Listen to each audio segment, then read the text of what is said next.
DonInLondon, hello. November 16th. My videos mostly, if not exclusively, about recovery from addiction to either substance or behaviour. My addictive substance, alcohol, my addictive behaviour was always around people, places and things, indeed everything, to the point where I struggled and strived to be whatever I thought I ought to be. And when I didn't know where I was going, or whether I was disappointed, or my expectations were too high of myself and other people, I used to fix myself with a drink, with a behaviour. I'd do something to get myself out of it, and the it I used to get out of was reality. I can remember over the years there were many disappointments based on promises made by others to me and promises made by me to others. So it's a vicious circle where we find we don't deal with reality very well. So for me these days, I try and set my expectations to the right level, one day at a time, so I can enjoy being sober, or not enjoy it, depending on my life situation and circumstances. So reality is the absolute key for me today, living reality without the need to fix to the point of self-harm, and to be in oblivion rather than being alert and aware of what is going on around me. So I was powerless over alcohol, and life went unmanageable. But life is unmanageable for so many people over the decades as well. But what did they do? Well, they didn't do what I did, which was to indulge myself. And I say indulge, it was the only way I knew to cope with sadness, grief, not getting or not living the life I thought or imagined could be possible. And in these days of dreadful economic circumstances, not only in the UK but across the world, the expectations we grew up with are no longer there. The expectation that we may work and live and develop as we may. The expectations have changed in this really harsh economic reality. Doesn't mean the reality is right, that's another debate, but our ability to cope with reality based on what we thought life could turn out to be has been severely limited, because not everybody can live the dream, whatever that dream is, the X factor which takes us to the top of the pile, a life full of indulgence. So life today is very difficult, and the reason why I'm stressing this is I experienced one or two things which have impacted on me over the last 24 hours to do with how life is for other people, and that's also part of recovery. But my message here is, what's it like to be sober, how to cope with the real life situation, how do we set our expectations to zero so we don't end the day thinking, well, it never worked out. In recovery, another day sober is another day of opportunity to live life as it is. And what I've learned is, whether it's hard, difficult, sad, joyful, hateful, horrible, wonderful, ecstatic, all these emotions work as reality is today. So my feelings fit reality. And for a lot of people that may seem very confusing, but for most people it's just the way they live. They live a life, they feel it in the moment of now, the life they're leading, not worrying too much about expectations, not worrying too much about what have I done to deserve this, but just living life on life's terms. So a lot of people are fairly okay with life today, even though it's difficult, because they can see it's difficult. And for those of us who used to dream the dream of working up the career ladder and then finding there was nothing much else up there except space, an empty space, we've learned that economic achievement is not necessarily, or work achievements are not necessarily going to make us feel any happier about our lives. Of course, it's easy to be miserable with a pile of money, or is it? It just leads to excess, in my case, but that's not the case for everybody. Excess in trying to do material things to fix the emotional problem. And the emotional problem for me was fear of not fitting in, fear and doubt about whether I was good enough or not. Old things getting in the way of new living. So I fixed myself with a drink. And the first drink did the damage. The first drink did the damage for me. It set me in a place of relaxation, I guess stupefaction, because it was the very first drink was in my about 7 or 8 years old. But it took away the fear, and I felt like I fitted in and I could be part of. Actually what it was, the experience of life was as big as my brain, and whatever was going on the outside didn't really matter too much. I didn't know that. So my life experience with a drink inside me was as big as me. And I haven't really got such a big head after all, but I was able to blot out reality. So drink or drug or self-harm in mind, doing it to find oblivion or find some relief from reality, means that we bring our world down to a very small part, this part. Without a drink inside me, I can look outwards to the whole of the world, which can be desperately sad because it's not very nice, some of it, or it can be very happy because there are more people in it, more people giving me life experience and sharing some hope about what may happen today. So it's not a bleak picture in reality. It's only a bleak picture if we're trying to live a dream and a fantasy which doesn't exist. So reality is better. The reality of how I live today is far better than anything I constructed out of extreme, expensive events I used to create. Reality is better. Knowing how I feel about life, my life, and the life that's going on. Knowing more about what is going on in the world. Outward looking rather than inward reflection all the time. It's never going to live up to the dream I thought it ought to be. Indeed, I don't know what my dream was. So these days, a bit more clear, living in the day, dealing with what is happening now, means that I can open my eyes to the possibilities of what is around me, and what I can do and what I can't do. So I can't save the world or solve problems for other people on and on and on, and think that it will solve my problem, which is to live my life. So why is that all important to me today? Well, I'll say what makes it possible to be alive and sober, to be alive long enough to get chronic conditions which would have killed me in other decades, because I'm surviving, because I'm sober, and because I got diagnosed properly with what was wrong with me, besides being an alcoholic in recovery. And what helped me most, I had to stop believing that self-will and willpower would help me overcome the battle with addiction. If I didn't know how to stop drinking, my immediate family truthfully couldn't help me, because they didn't know how to stop me drinking either. And it took some professional people to put me in a safe place for 2 or 3 weeks to dry out long enough to get a sense of what could reality be. And in those bleak times, in a charitable drying out clinic, no money for me to go out there and get sober in a rehab, which was posh and expensive. Anyway, that's another story. Life is the way it is. So I got dried out, and the professionals there said, listen, if you don't find some support 24/7, you'll go mad again and start drinking again, because life will be a disappointment, and you will feel the disappointment as well, even though you might be experiencing rage and anger about how life has turned out. If you don't deal with the rage and anger, somewhere it'll get worse and worse and worse, and you will expire sooner rather than later. And for some people, that's the right answer for them. They don't want help, they don't want to get well, and there's no fault in that. But if they were able to get a little bit of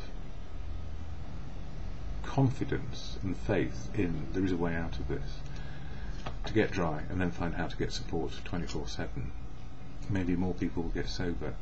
But don't forget, the emotional damage, the mental health issues around addiction are immense. It's the worst situation to be in, when you can't help yourself out on your own, and having to ask for help and feel the guilt and shame of being an addict or an alcoholic. It's what you label yourself which will kill you, rather than what other people might label you. It's how you feel about yourself. That's what will ultimately bring your life to an end. So, no, that's not fair. That was what was happening to me. I was bringing my life to an end by the way I felt about me. Worthless, useless, not part of, isolated, out of the mainstream. And these days I don't even know what mainstream is. There is no mainstream. Apart from we get born, we live a life when we die. That's mainstream. But we don't have to shorten it by self-harm through disappointment and expectations of ourselves and others being so high they're impossible. So what I've learned is, if I live one day at a time, I've got a chance to experience life as it is, the reality of it, be it good or bad. And so what is the 24/7 help I get? Well, it's the 24/7 fellowship of Alcoholics Anonymous, and it's a fellowship which has been around for 80 odd years or thereabouts, and it's available day by day all around the world, globally, to help each other find a way to be sober. Just simply finding a way to be sober today. And it can be full of ideas which are alien, like putting your trust and faith in the next right action, putting your trust and faith in truth, learning how to love people again and be loved back, and coping with reality. That's it. But the Fellowship of AA, I don't represent it, never can, never will. I'm just a person who goes there. But I do share about it because it's part of my life experience, and these videos around how do the 12 steps of the AA fellowship program help me live a free life, a life free with choices based on reality. I can be free to dream the dream and the fantasy of what I think life ought to be, which will set me off into anger and rage about not actually achieving that. I can't roll the clock back and start again at the beginning of my life, but I can roll back the clock to the beginning of this morning and say, right, where am I now? What's the reality of my situation? How do I feel about it, and what can I do? And that's what fellowship gives me, a chance and opportunity to live life on life's terms. So chopping down the expectations to zero, so I don't have resentments under construction day by day. Expectations set at zero, so I don't get resentful when the dream doesn't happen. Simple as that. Let's start with zero expectations today and see where I can go and what I can do and where my life is based on reality. So the fellowship of AA, anonymity to find out who you are daily, anonymity to express yourself in a safe place where people may not judge you quite as harshly as other places. We all judge the world and everything that's in it all day long. That's what we do. We're human. But we try and say to ourselves, judge not lest you be judged. So people can feel in fellowship and express it. I would love to kill that person because they've upset me so much. They've left me. They've done me down. They've stolen all my money. They've stolen my car. They've stolen my life. They. So, expression of the worst of what's going on in our heads, to get it out there and outside of us. So, experience, strength and hope is hearing the worst of life, and then experience, strength and hope in fellowship is hearing the best of life as well. And in the one moment where we say, I could kill that person for what they're doing to the world, it could be a political leader or your next door neighbour, but you don't do it because it's just not right. But you've got the feelings inside you and you need them out in the open so you can deal with them rather than sit on them, suppress them and wait for them to get to be a big mountain where you do go out and kill somebody or take a drink or just self-harm and die. We need to express the truth of how we feel and how we think. Feelings impact our thinking. So whatever our mood is, we wake up happy, we are more tolerant, usually, until somebody rains on our parade. But then, the rain is their parade, it doesn't have to be our parade. And so if I woke up sad, depressed, lonely, grieving something or other, a person usually, a place, a thing, I can share it. Say, I'm grieving it. And it's not self-pity. It's just saying, this is what I'm feeling. Self-pity is perpetual self-delusion. That, what have I done to deserve this? And the answer is nothing. But it doesn't mean you deserve something else. Life is the way it is. And this is the big thing that I think and feel a lot of society have forgotten about. We don't deserve something just because we've got a qualification. We don't deserve recovery just because we're an alcoholic. But we can live recovery because we are an alcoholic and we need sobriety.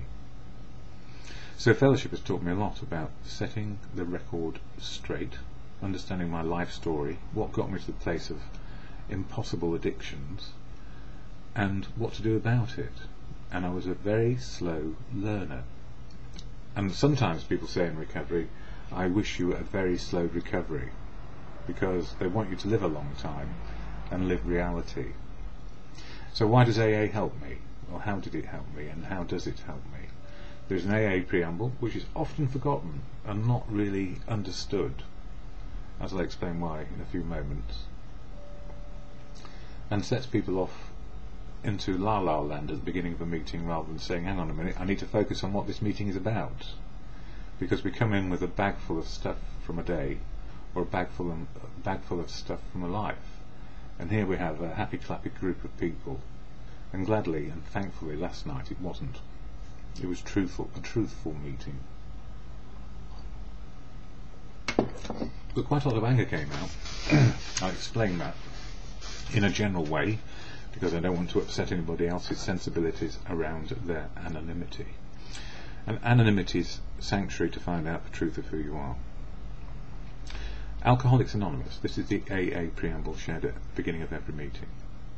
Alcoholics Anonymous is a fellowship of men and women who share their experience, strength and hope with each other. That is, warts and all, every experience. It's not all about, if you do this you'll be happy, because that's not how life works. Share their experience, strength and hope with each other, that they may solve their common problem and help others to recover from alcoholism. So the idea of fellowship is, if you can get sober, stay sober, you can live life realistically. Expectations, not beyond reality. And you haven't done anything to deserve a bad life or a good life. There are no deservings in life. We all have to work at it, and it's difficult. The only requirement for membership is a desire to stop drinking. So that's it. Qualification for coming to AA, or going to an AA meeting, or living the way fellowship helps me live, which is open, honest and willing, as much as I can be, is a desire to stop drinking. And if it's not alcohol, for every substance and behaviour you will find a fellowship out there. Same sort of principles, anonymous, sanctuary to find the truth of who you are. And because it's only a desire to stop drinking, there are no rules, laws or regulations binding you to a code. No rules, laws or regulations binding you to a code. It's just a simple desire to stop, and that's it. And people will have their sensibilities, that's their feelings, hurt, or their sensibilities violated around what they believe fellowship to be, because for every person who goes to fellowship there'll be a consensus around this, a desire to stop drinking, but then everybody works it out for themselves, pretty much, what it means to them. And for fellowship in essence is the place where we can express the darkest horror of life and also the most wondrous joy of life and everything in between. There are no dues or fees for AA. We are self-supporting through our own contributions. So if you haven't got any money, don't worry about it. The name of fellowship is a desire to stop and help people. So we are self-supporting, and we don't take donations. We just work on what we can afford. So a meeting will have a meeting in a field, or a group will have a meeting in a field if it's got no money, or if it's got a bit of money, it goes for a shack or a hut. In many cases, around here in Chelsea, we have a hut, which is less expensive than a room. So it doesn't cost as much as it doesn't outprice itself, and we can afford to keep on going back to that place to pay the rent, have some tea, coffee, biscuits and literature to share. Now this is the big thing. AA is not allied with any sect, denomination, politics, organisation or institution. It does not wish to engage in any controversy, neither endorses nor opposes any causes. That's what the fellowship says about itself. But everybody in fellowship is allied to something or other, has beliefs, belongs to different things, and can be absolutely straightforward. Every single person has a straightforward outlook about what works in their life, and you will hear about it. But the fellowship is there for people with a desire to stop drinking, stay stopped, and listen to the similarities of recovery and not the differences. So everybody's welcome, no matter what your background, what your religion is, what your colour is, whether you've got 5p in your pocket or £5 billion in your pocket, it doesn't matter. It's about recovery. So everybody comes in with everything that in their lives, and you hear about it, and some people want you to believe what they believe because it's working for them and they want you to be well. Actually, the answer is find out how to be well for yourself and follow your heart and beliefs. But that takes a little while to get used to, and it's okay to express what's going on for you. Our primary purpose is to stay sober and help other alcoholics to achieve sobriety. And as to matters over the last few days, quite a few things have come to the fore. And in a particular meeting, the chair said they hadn't got an idea what they wanted to say. That's the person who starts the meeting off with their story, the story which is relevant to today or what's going on for them. And then they spoke eloquently about life. And it all starts with what's happening today. This is where we live. We live in the day. So if you go to a meeting of AA, hopefully it's about today. But we do share our life stories, what got us drunk, into self-harm and addiction, what keeps us sober, and what's going on. And most of what is going on for people is how they feel about life, and what life is doing to them, and what are they able to do as a consequence. You know, what does life do to us? It ages us in so many ways, and we get experience of what to do and what not to do. So I loved the meeting that I went to where the person didn't know what they were going to share about, and then they shared about grief, feelings, new living, new life, new job, new outlook, and also people dying along the way, which is life, and how to deal with it. And when you can't cope, what do you do? Lock yourself up in a room, stay isolated and drink yourself to death, or come out and just try and live a bit of life one day at a time. You know, it's not an instantly knowing the answer doesn't provide you with the way forward. You still have to work life to develop an outlook which is going to work for you, and there are no instant fixes in recovery. You may instantly know the answer. Yeah, the 12-step program, piece of cake, I understand that, but why is it so difficult to put into practice?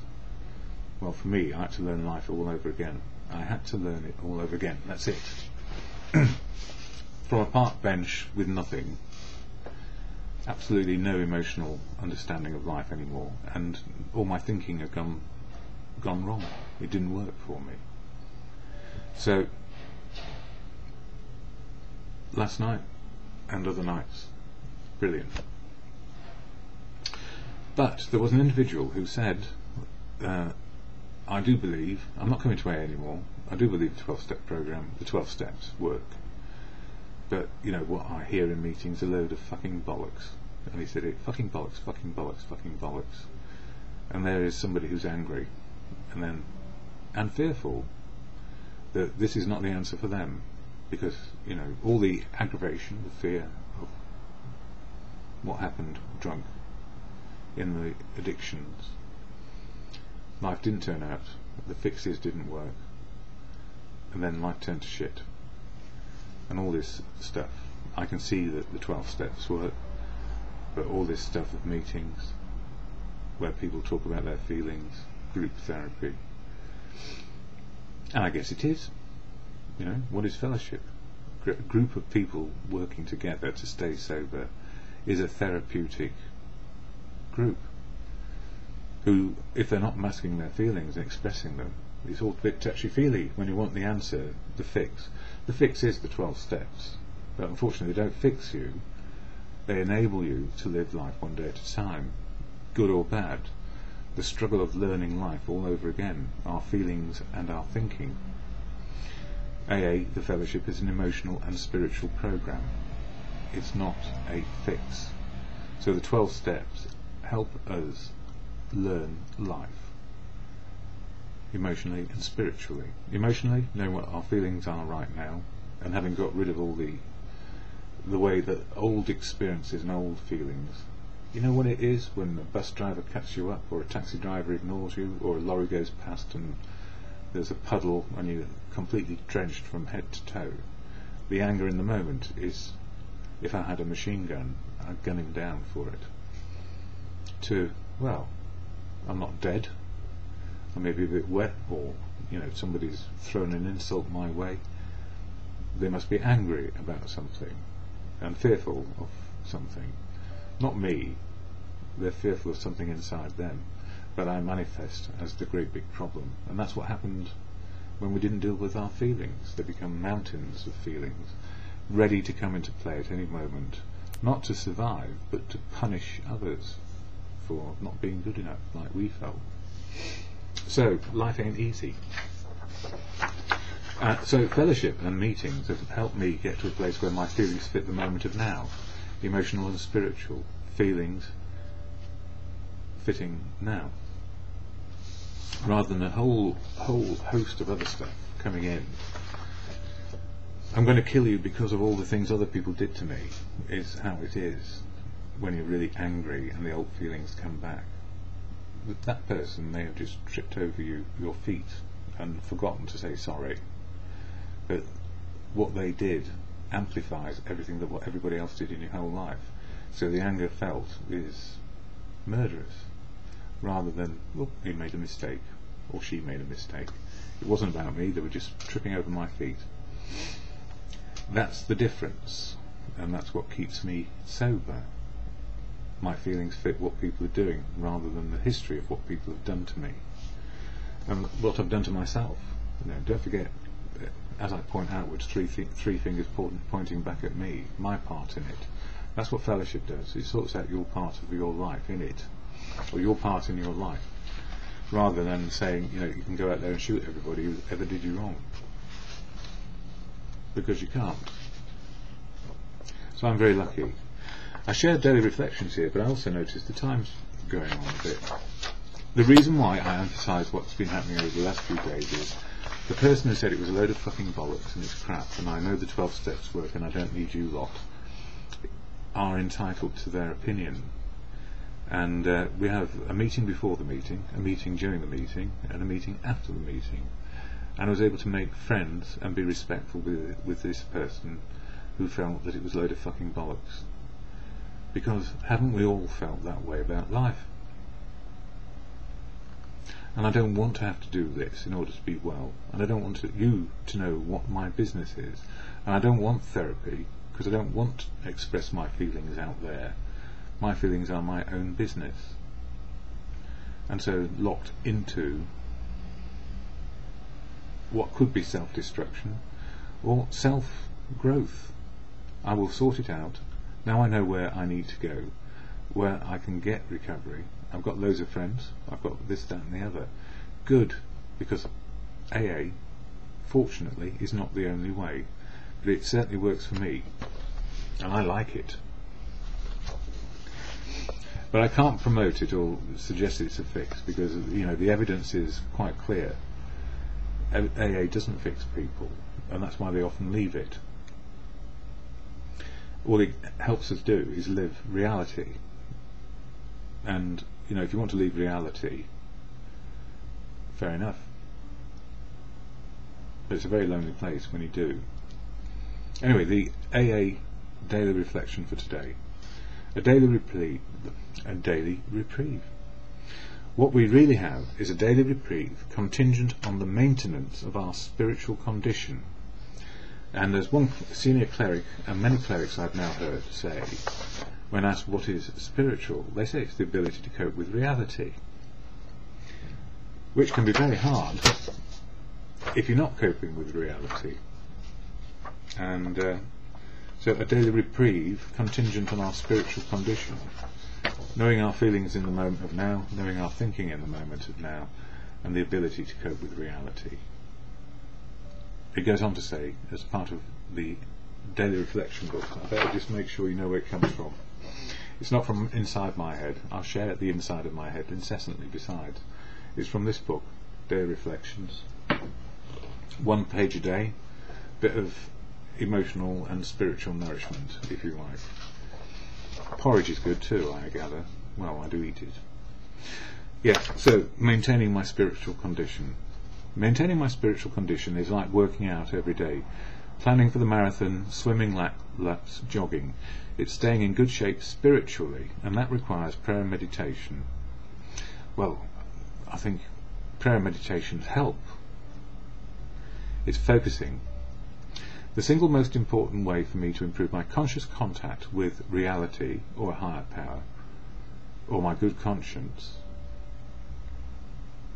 is to pray and meditate, or reflect, focusing. I am powerless over alcohol, as I am to turn back I am as powerless over alcohol as I am to turn back the waves of the sea. No human force, no single human force, had the power to overcome my alcoholism. Now I am able to breathe air of joy, happiness and wisdom, or in my case I can breathe the air of sadness, unhappiness and complete ignorance. I can do both, dependent on my ability to cope with reality. And I don't make it so. Sometimes the mood comes from experiences, and then deal with it.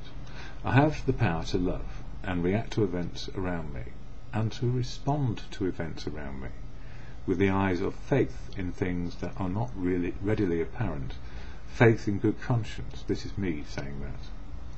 My daily reprieve means that no matter how difficult or painful things are or appear today, I can draw on the power of the program, 12-step program, to stay liberated from my cunning, baffling and powerful illness. And it is the illness of self-harm, finding oblivion, or finding fantasy. I've had to leave my phone on, by the way, because I'm expecting some food deliveries. And that's a spiritual condition. Contingent on my spiritual condition and switching on my phone, I may or may not have food today. So it's had to be on. Sorry about that. So the blinkings and the ringings might happen. I've talked about some of what happened last few days. And if somebody tells you it's fucking bollocks, it is for them. These are my thoughts for today. And you'll find my other thoughts on other days and other years on a link in the YouTube. If it walks like a duck and quacks and tells you it's a load of effing crap, group therapy is nonsense, it is nonsense to them, part of the experience of fellowship. And that's good. It's good to say it's effing nonsense. It makes no sense, and it is truth as they see it right now. So their truth is effing nonsense, or bollocks. Effing brilliant, I say. Behind anger is fear, and anger and fear are true for the person experiencing anger and fear. I mean, I've lived a lot of anger and a lot of fear. Real feelings hurt people, hurt other people. I need respect the outlook even when my outlook is happy, joyous and free. That is reality today. So in fellowship, some people are happy, joyous and free. Some people say it's a load of effing bollocks. Some people say it's effing brilliant that people have their own mind, know their feelings, and then they can cope with what to do next, if they wish to. And if you can't cope on your own, and you're heading for the pub, I'd head back to the meeting.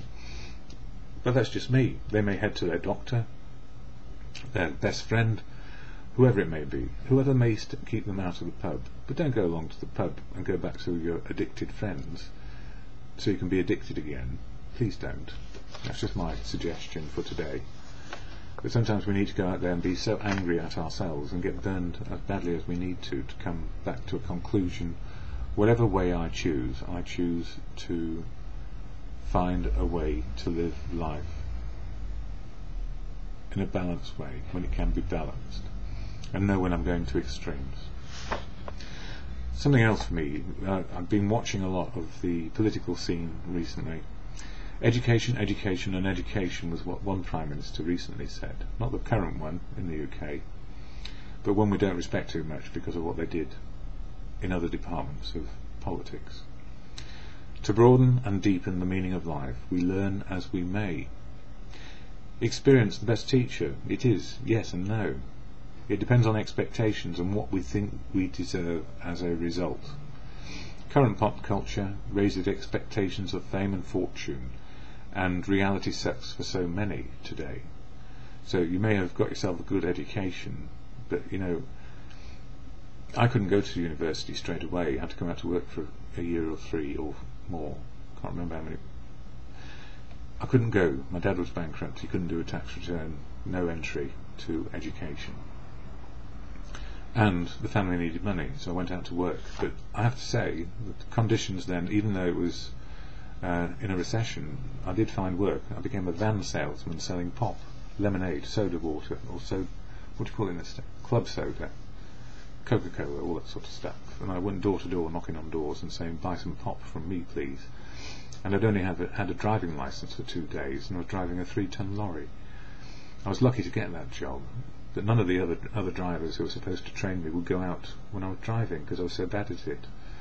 But because I was frightened of driving and not experienced, but I was very lucky. I didn't kill anybody.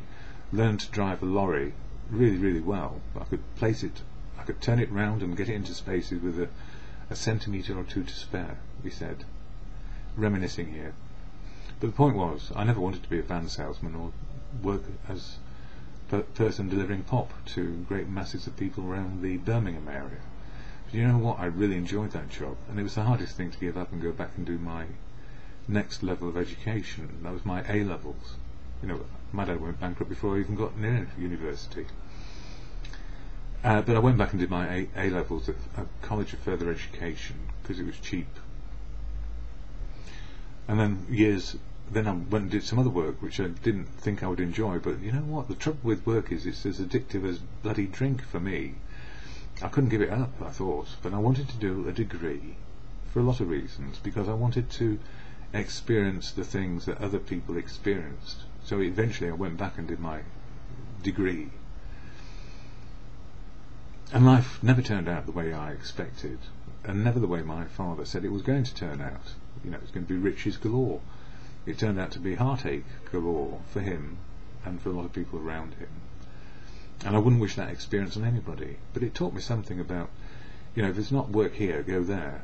If you can, if you've got enough money to get on a bus or get on a bicycle. But it's not open to everyone. And not everybody can have the X factor. Not everybody's going to live this, whatever this dream of life is supposed to be. So I careered all over the place. I wished I had a bit more focus. If I'd had a bit more focus and less fear of what other people thought or thought about me, I might still be a van salesman delivering pop, but I would be a good photographer as well, and have married the girl of my dreams, who was, well, actually she was not quite there yet, but the girl of my dreams, or a dream, it wasn't a dream.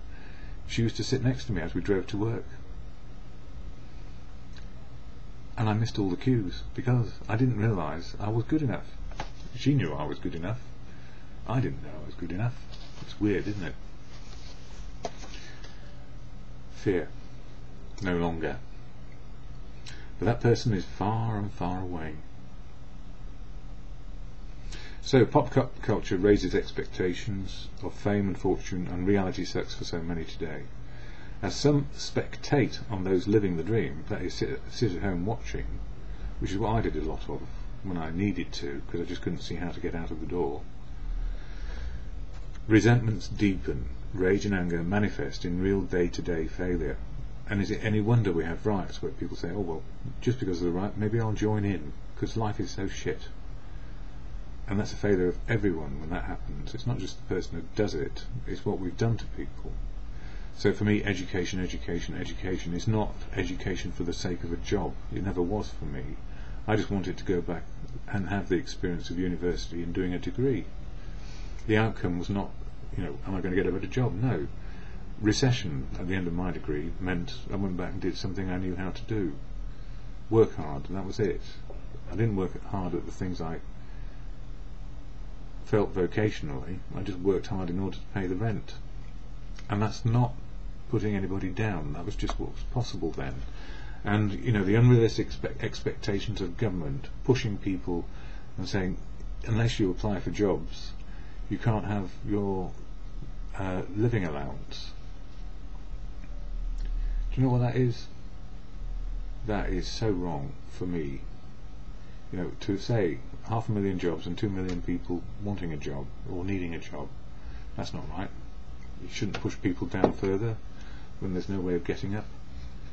And that's arrogance of age, an old culture, and not realising the new reality. No growth, no jobs. So stop smacking people over the head as if they are fools. They're not. Oh, sorry, politics. Yeah. A wake-up call to society. The dream works for a few and cannot be lived by everyone. New survival skills required. I am lucky to live sober with 12 steps guiding me to my needs met and wants forgotten. So my life is going to get even more difficult economically. It really is. It will. But I will try and cover my needs. And then, finally for today, emotional education and thinking education is going on all the time. We're learning our feelings and we're learning our thinking every day. We feel we deserve, we think we deserve. This outlook will keep us dormant as the world still turns. Whilst we're feeling and thinking, what have we done to deserve this? Yeah, we are out of it. We're not engaging. And it keeps us dormant, stuck in a pattern. Spectator skills abound, and this is also true of politics as well. So anybody sitting in an office looking down on the world from a high perch, or even in government looking down from a high perch, is not living the reality that most people face on a day-to-day basis. So the spectators with their jobs from old culture look at the new culture and think, why aren't they getting jobs? Because we used to. Well, that's because life was different back then. You old codger, you with the old attitude. So, I do have some things, the dream has changed. There is no dream. Or, why not dream of living reality? Needs met, wants forgotten. So, for me, what was I going to say? Yeah, spectator skills abound. Useless if we do not learn how to survive as humans putting in the right action, when reality cannot deliver the dream. Are recovery skills needed in all living for all people? I suggest yes, but that's just me. All life experience, we need all of it to make sense of what is possible and not possible today. And just because it worked your way in the past, government people, or employers sitting on their high perch, or HR people sitting on their high perches saying, let's do a structured interview with one of the 400 people who has applied. We'll ignore those 399 and give them no feedback, but let's put this person on the spot with what used to work for us. Tap, tap, tap. That's me tapping, pointing the finger. Reality has changed, society has changed, organisations are changing, economies are changing. And if we don't realise that the old culture, old attitudes towards people from there on high, we are condemning people to a life of horror and abysmal failure. No one's a failure. Even if you can't get up today, maybe you can get up tomorrow. That's what's counting. And if you've got a garden, stick some seeds in when it's time. Grow some food. If you've got a next door neighbour who is not too well, do something for them.